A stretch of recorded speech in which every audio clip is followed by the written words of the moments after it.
लो बेटा, अब ये दूसरी वीडियो स्टार्ट हो रही है। इसमें समझिए व्हाट इज़ इंडियन सेक्युलरिज्म, यानी कि भारत की धर्मनिरपेक्षता क्या है। आइए इसको समझते हैं। The Indian constitution mandate that the Indian state be secular. According to the constitution only a secular state can realise its objective to ensure the following. क्या कह रहे हैं कि जो इंडियन कॉन्स्टिट्यूशन है उसमें ये कहा गया है, मैंडेट्स है, बताया गया है कि भारतीय सेक्युलरिज्म यानी कि धर्मनिरपेक्षता, भारत क्या होगा, एक धर्मनिरपेक्षता वाला राज्य होगा या देश होगा। ठीक है, भारत धर्मनिरपेक्षता वाला देश होगा। हमारे कॉन्स्टिट्यूशन के अनुसार केवल धर्मनिरपेक्ष राज्य ही अपने ऑब्जेक्टिव्स को, अपने उद्देश्य को साकार करते हुए निम्नलिखित बातों का ख्याल रख सकता है। देखिए क्या कह रहे हैं, अकॉर्डिंग टू बी कॉन्स्टिट्यूशन, हमारे कॉन्स्टिट्यूशन के अनुसार only a secular state can realise, केवल एक सेक्युलर स्टेट ही कैन रियलाइज इट्स ऑब्जेक्टिव, एक सेक्युलर स्टेट ही अपने उद्देश्यों की पूर्ति कर सकता है। टू एंश्योर द फॉलोइंग, इन बातों में हम इस चीज़ को प्रूफ करके बताएंगे। देखिए कैसे। पहली बात, that one religious community does not dominate other, कि कोई एक धार्मिक समुदाय किसी दूसरे धार्मिक समुदाय को ना दबाए, उसको डोमिनेट ना करे। Second, that some members do not dominate other members of the same religious community, यानी कि एक ही समुदाय के अंदर कुछ लोग अपने ही धर्म के दूसरे सदस्यों को ना दबाएं। ये वाली बात थी अदर रिलीजन के लिए, ये उसी सेम रिलीजन में बात हो रही है कि कुछ लोग दूसरे लोगों को ना दबाएं। ये है कि एक धर्म के लोग दूसरे धर्म के लोगों को ना दबाएं। तीसरी बात सुनिए, that the state does not enforce any particular religion not take away the religious freedom of individual, कि राज्य ना तो किसी खास धर्म को थोपेगा और ना ही लोगों की धार्मिक स्वतंत्रता छीनेगा। राज्य को अधिकार भी नहीं है कि वो लोगों की धार्मिक स्वतंत्रता छीने। आइए आगे बढ़िए। The Indian state works in various ways to prevent the about domination. First, it use a strategy of distancing itself from religion, that Indian state is not reduced by a religious group and nor does it support any one religion. In Indian government space like law courts, police stations, governments, school and office are not supposed to display or promote any one religion. क्या कह रहे हैं इन पंक्तियों में, सुनिए। इस तरह का जो एक मतलब दबदबा है, ठीक है, various ways to prevent to about dominance, ठीक है, डोमिनेशन, ये जो इस तरह का डोमिनेशन है, इस तरह का दबदबा है, इसको रोकने के लिए भारतीय राज्य कई तरह से काम करता है। ठीक है, state works in various ways to prevent, इन चीज़ों को रोकने के लिए कई तरह से काम करता है। पहली बात क्या होती है, it uses A strategy of distancing itself from religion. पहला तरीका ये है कि वो खुद को धर्म से दूर रखता है। राज्य यानी सत्ता अपने आप को धर्म से दूर रखती है। The Indian state is not ruled by a religious group, Bharat जो राज्य है वो किसी रिलीजियस ग्रुप के द्वारा नहीं चलता। हमारे भारत की सरकार किसी धर्म के द्वारा नहीं चलती। And nor does it support any one religion, और ना ही किसी एक धर्म को वह सपोर्ट करती।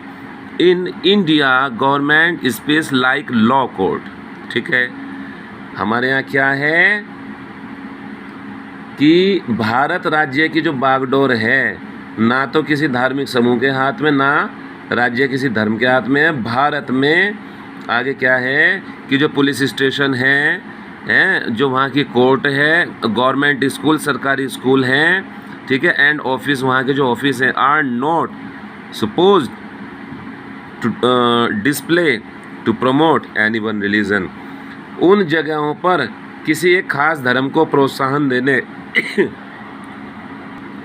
इन जगहों पर किसी एक खास धर्म को प्रोत्साहन देने या फिर उसी का प्रदर्शन करने की अनुमति नहीं है। इन चीज़ों पर रोक है।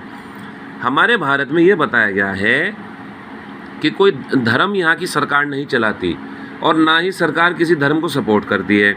हमारी जितनी भी सरकारी चीज़ें हैं, जैसे पुलिस स्टेशन है, कोर्ट है, गवर्नमेंट स्कूल हैं, ऑफिस हैं, इन जगहों पर किसी एक धर्म की बात नहीं होती, यहाँ सब धर्मों की बात बराबर होती है। आइए आगे बढ़िए। देखो यहाँ समझो, ये पिक्चर्स दी गई हैं कुछ, ये गवर्नमेंट हाई स्कूल दिया है, आप इसको पढ़ेंगे तो आपको समझ में आएगा। यहाँ पे एक बच्ची क्या कह रही है, वो कह रही है अपने टीचर को कि सर अगले महीने क्या है, अगले महीने एक बहुत बड़ा त्यौहार आ रहा है, अगले महीने एक बहुत बड़ा त्यौहार आ रहा है और हम क्या चाहते हैं कि त्यौहार को हम स्कूल में मनाएं। कि वो परमिशन लेना चाह रहे कि मना लेकर, लेकिन टीचर ने मना कर दिया। टीचर ने क्या कहा, आप पढ़ना इसको खुद से समझना। टीचर ने कहा है कि नहीं बेटा ऐसा नहीं हो सकता है, स्कूल एक सरकारी संस्था है और ये सबका होता है, यहाँ सबके लिए स्थान होता है, हम किसी एक धर्म को प्रोटेक्ट नहीं कर सकते। हाँ, प्राइवेट स्कूल में ये सब ज़रूर हो सकता है, लेकिन गवर्नमेंट स्कूल जैसा आपका केंद्रीय विद्यालय में या और स्टेट के जो स्कूल होते हैं वहाँ किसी एक धर्म की बात नहीं होगी। प्राइवेट में चाहे तो हो सकता है, तो टीचर ने मना कर दी कि बेटा ऐसा नहीं हो सकता है, ठीक है। इसके लिए एक सरकारी छुट्टी होती है, आप छुट्टी में वो त्यौहार अपने घर पे मनाएं। ये काम आपके होमवर्क के लिए कि आप खुद से पढ़ें और समझें, खुद से पढ़ें और समझें। फिर ये दोनों आपस में बात कर रहे हैं कि मैंने सोचा था कि हमें परमिशन मिल जाएगी, ठीक है, तो कह रहे कि चलो कोई बात नहीं, हम घर पर ही अपना त्यौहार सेलिब्रेट कर लेंगे, ठीक है ना। ऐसी बात। आगे बढ़िए। इन the above story board, the celebration of the religious festival within the school would have been a violation of the government's policy of treating all religions equally, ठीक है। Government school can not promote any one religion either in their morning prayer और through religious celebration.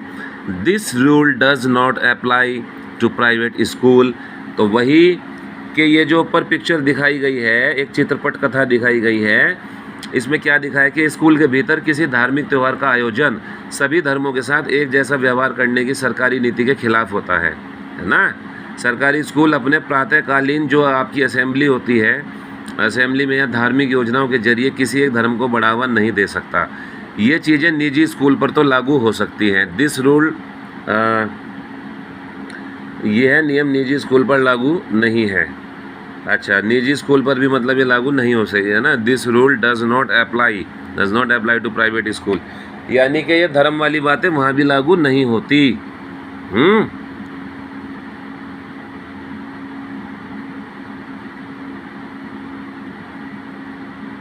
अच्छा चलिए, sorry मैंने यहाँ आपको कुछ ऐसा बोल दिया था कि प्राइवेट स्कूल में अगर चाहे तो हो सकता है, लेकिन ऐसा नहीं है कि ना तो वो प्राइवेट में हो सकता है ना वो सरकारी में हो सकता है। कुल मिला के स्कूल में बातें नहीं होती।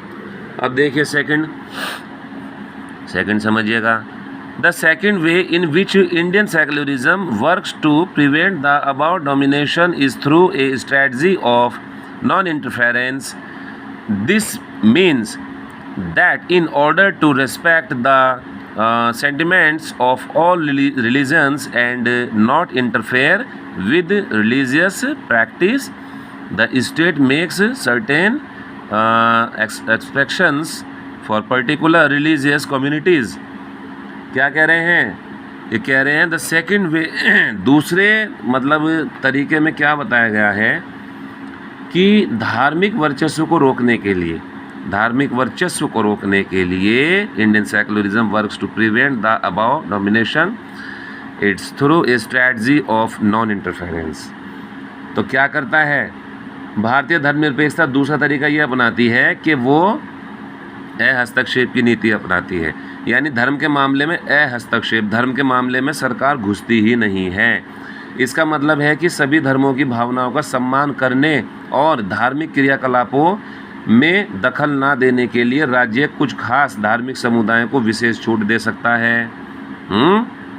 This mean that in order to respect the sentiment of all religions and not interfere with religious practice, the state make certain exceptions for particular religious community. देखो सरकार क्या कर रही है, धर्म के मामले में अंदर नहीं घुसती। अगर कोई विशेष धर्म अपने धर्म के अनुसार मतलब कोई क्रियाकलाप कर रहा है तो सरकार उसमें दखल नहीं देती। तो उनको एक विशेष छूट दी गई है हमारे संविधान में। हमारा एक फंडामेंटल राइट है धर्म की स्वतंत्रता, है ना, right to freedom of religion, धर्म की स्वतंत्रता का अधिकार। तो जो माइनॉरिटीज़ होते हैं जैसे मुस्लिम है, बुद्धिस्ट है, जैन है, माइनॉरिटीज़ हैं, तो इनको अपने धर्म के अनुसार काम करने की इजाज़त है और सरकार उस चीज़ के लिए मना नहीं करती। देखिए पर्टिकुलर रिलीजियस कम्युनिटी, एक पर्टिकुलर रिलीजियस कम्युनिटी के लिए ये चीज़ें अलाउ हैं। अब देखो जैसे ये देखो एक पिक्चर दिखाई गई है, ये आपके लिए खुद से पढ़ने की। ये कह रहे हैं सरदार जी को कि आप हेलमेट लगाओ वरना आपका चालान कट जाएगा। सरदार जी कह रहे don't worry I will not don't worry I will not be find, मुझे फ़ाइन नहीं देना पड़ेगा, मैं फ़ाइन नहीं दूंगा। तो दूसरा बंदा पूछ रहा है कि भैया ऐसा क्यों है, आपको फ़ाइन क्यों नहीं देना पड़ेगा? तो उसने बताया कि ये मेरे धर्म की स्वतंत्रता है, मैं एक सिख हूँ, मैं पगड़ी बांधता हूँ और मुझे हेलमेट लगाने की ज़रूरत नहीं है, सरकार मुझे इस चीज़ की छूट देती है। तो आप इसको खुद से पढ़ेंगे, समझेंगे, आपका होमवर्क है। आगे आए, ये लाइन समझिए। In the above story board, Paramjeet जो सरदार जी है, the Sikh youth does not have to wear a helmet. This is because the Indian state recognise that wearing a pagri, जो सरदार जी पगड़ी बांधते हैं, टर्बन है ना, is central to a Sikh religious practice and in order not to interfere with this allow an exceptions in the law. ये कह रहे हैं कि इस चित्रपट कथा में एक सरदार युवक परमजीत दिखाया गया है जो उसको हेलमेट पहनने की ज़रूरत नहीं है। उसका रीज़न ये है कि भारतीय राज्य इस बात को मान्यता देता है कि पगड़ी पहनना सिख धर्म की प्रथाओं के मुताबिक महत्वपूर्ण माना गया है, पगड़ी पहनना जरूरी माना गया है। तो ऐसे में धार्मिक आस्थाओं में दखलंदाजी से बचने के लिए राज्य क्या करता है, कानून में छूट देता है। क्योंकि सिख भी कौन होते हैं, माइनॉरिटीज़ होते हैं, और ये धर्म का मामला है कि भाई आपके धर्म में पगड़ी जरूरी बताई गई है, तो पगड़ी के ऊपर आप हेलमेट कैसे पहनेंगे, पहन ही नहीं सकते। तो आपको छूट दी गई है, सरकार उस चीज़ में घुसी नहीं रही है कि ठीक है मत पहनिए। The third way in which Indian secularism works to prevent the domination listed earlier is through a strategy of intervention you read earlier in this chapter about untouchability। तो धार्मिक वर्चस्व को रोकने के लिए भारतीय धर्मनिरपेक्षता का जो तीसरा तरीका है वो हस्तक्षेप का तरीका है। वहाँ पे क्या था, हस्तक्षेप, वहाँ पे हम अपने आप को क्या कर रहे थे, साइड में कर रहे थे अपने आप को, नॉन इंटरफेरेंस। और यहाँ पे क्या कर रहे हैं, यहाँ सरकार डायरेक्टली क्या कर रही है, इंटरवेंशन कर रही है, हस्तक्षेप कर रही है। जैसे कि इसी अध्याय में पीछे आप छुआछूत के बारे में पढ़ेंगे, तो यह इस बात का उपयुक्त एक एग्जाम्पल हो सकता है। This is a good example where member of. अब देखिए यहाँ पे अनटचेबिलिटी के बारे में बताया गया है। तो कहीं कहीं गवर्नमेंट क्या करती है, कहीं कहीं तो गवर्नमेंट अपने आप को इन चीज़ों से दूर रखती है और कहीं कहीं गवर्नमेंट को ज़बरदस्ती घुसना पड़ता है। तो देखो बेटा, मैं आपको इसका एक निचोड़ बता देता हूँ, इस पूरे पैराग्राफ का आप समझिए। इस चैप्टर को हमें ख़त्म करना है, मैं मोटे मोटे शब्दों में समझा देता हूँ क्या है। इसमें बताया गया है कि एक ही तरह के धर्म के जो लोग होते हैं, जैसे कि कुछ ऊंची जाति के लोग हैं, ठीक है, अपर कास्ट लोग होते हैं हिंदू कम्युनिटी में मान लीजिए, तो अपने ही धर्म के कुछ अन्य सदस्य जो लोअर कास्ट होते हैं, जो एससी कैटेगरीज हैं, जो अन्य लोग हैं, उन पे क्या करते हैं, डोमिनेंट बनाते हैं, दबदबा बनाते हैं। धर्म के नाम पर अलग थलग करने और भेदभाव को रोकने के लिए भारतीय संविधान में क्या किया है, अनटचेबिलिटी पर रोक लगाई गई है। ठीक है, अनटचेबिलिटी को हमारे यहाँ पे बैन किया गया है, तो लोअर कास्ट के लोगों के साथ अनटचेबिलिटी अलाउ नहीं है। तो मामला क्या है, अब आगे समझो। इस एग्जाम्पल में हम ये बताना चाह रहे हैं कि राज्य क्या करता है, राज्य धर्म के नाम पर अलग थलग करने के भेदभाव को बढ़ाने देने वाली उस प्रथा को ख़त्म करने के लिए डायरेक्टली राज्य क्या करता है, अपने आप को हस्तक्षेप की नीति, मतलब अपने आप को इन्वॉल्व करता है। ठीक है, इंटरवीन करता है स्टेट अपने आप को, जो घुसता है उस चीज़ में। अगर राज्य घुसेगा नहीं, सख्त कानून नहीं बनाएगा, तो फिर आप डरेंगे कैसे। जब तक सज़ा के प्रावधान नहीं होंगे, डायरेक्टली कानून नहीं बनेंगे, तो अनटचेबिलिटी तो बढ़ती चली जाएगी ना, तो राज्य को बीच में घुसना पड़ेगा। आगे समझो। अब क्या बताया है, राज्य का हस्तक्षेप सहायता यानी कि इंटरवीन करने का जो ये एक फैसला है, ये ऐसे हो सकता है कि भारतीय संविधान धार्मिक समुदाय को अपने स्कूल और कॉलेज खोलने का अधिकार देता है, और जो गैर प्राथमिकता के आधार पर राज्य में उन्हें क्या करता है, सीमित आर्थिक सहायता भी मिलती है।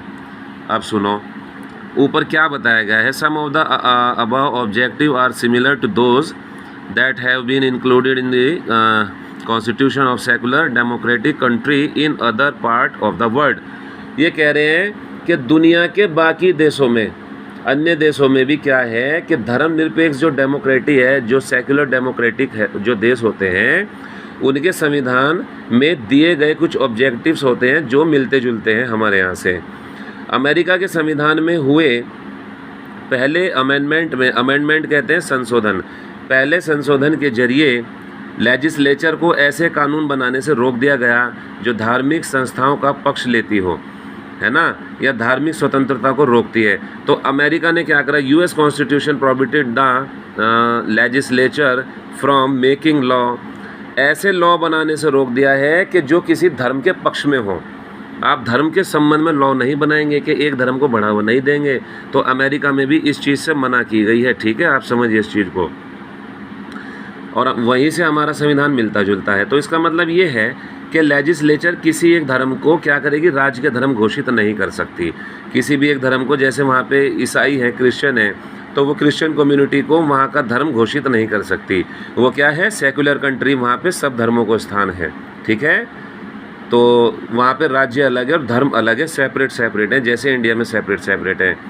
अब शायद आप समझ गए होंगे कि जो भारत की सेकुलरिज़म है और अमेरिका की सेकुलरिज़म है, उनके बीच में एक अहम फ़र्क ये है, ऐसा इसलिए कि अमेरिका की धर्मनिरपेक्षता में धर्म और राज्य के बीच में स्पष्ट अलगाव के विपरीत भारतीय धर्मनिरपेक्षता में राज्य को धार्मिक मामलों में हस्तक्षेप करने की छूट है। अमेरिका में जो धर्म है, जो सरकार है, वो किसी भी हाल में धर्म के मामले में अंदर नहीं घुसती, और हमारे देश में घुस सकती है, धर्म के मामले में अंदर घुस सकती है अगर कुछ गलत हो रहा है तो उस गलत को रोकने के लिए, अदरवाइज़ नहीं घुसती, ठीक। तो ये बताया गया है इन पैराग्राफ्स में आपको कि संविधान ने अनटचेबिलिटी को ख़त्म करने के लिए हिंदू धार्मिक क्रियाकलापों में हस्तक्षेप किया था। वो भी मतलब डायरेक्टली क्यों घुसे थे भाई, इंडिया की जो कॉन्स्टिट्यूशन है वो भी मतलब क्यों डायरेक्टली घुसी थी, इसलिए घुसी थी ताकि अनटचेबिलिटी को समाप्त कर सके। इंडियन सेकुलरिज्म में क्या है कि राज्य धर्म से अलग है, लेकिन धर्म से उसका फासला सैद्धांतिक है, ठीक है। Does maintain a principle distance wise religion, ठीक है। यानी कि ये कहा गया है कि उसका जो फैसला है वो सैद्धांतिक है, राज्य चाहे तो धर्म में हस्तक्षेप भी कर सकता है और उससे अलग भी रहता है। इसका मतलब ये है कि कॉन्स्टिट्यूशन में दिए गए आइडल्स, जो हमारे आदर्श हैं, उनके आधार पर राज्य किसी भी धर्म के मामले में हस्तक्षेप कर सकता है। ये आदर्श वह कसौटी मुहैया कराते हैं कि जिसके जरिए इस बारे में फैसला लिया जा सकता है कि राज्य क्या है, धर्मनिरपेक्ष राज्य है। तो बेटा लास्ट में आप यही समझिए, इस चैप्टर में जो एक निचोड़ बताया गया है कि भारतीय संविधान अपने नागरिकों को फंडामेंटल राइट का आश्वासन देता है और जो उनके बेसिक राइट्स होते हैं इनमें सेक्युलर प्रिंसिपल पर आधारित होते हैं ये, लेकिन इसका मतलब ये नहीं है कि भारतीय समाज में इन राइट्स का उल्लंघन बंद हो गया है ना, बल्कि वास्तव में ऐसे उल्लंघनों की वजह से ही हमारे सामने संवैधानिक व्यवस्थाओं की ज़रूरत बनी हुई है।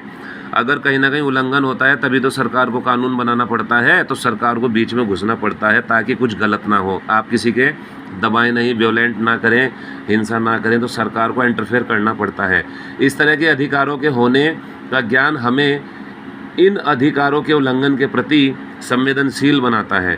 जब कभी ऐसा होता है तो इसके खिलाफ सही कदम उठाने की क्षमता भी हमें उसी से मिलती है। The knowledge that such right exist make us sensitive to their violences and enable us to take action when these violation take place.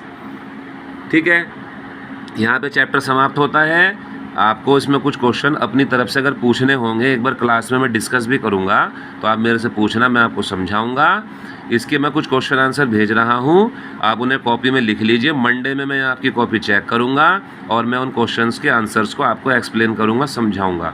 फिर भी कुछ बच्चों को चीज़ें अगर समझने में दिक्कत होती है तो आप मुझे बताएं, मैं दोबारा फिर समझाऊँगा। ठीक है, मैं क्वेश्चन भेज रहा हूँ, नोट कीजिएगा उनको, मंडे कॉपी चेक करूँगा और मंडे हिस्ट्री लेकर आएंगे। एक बार फिर बोल रहा हूँ, मंडे हिस्ट्री लाएंगे।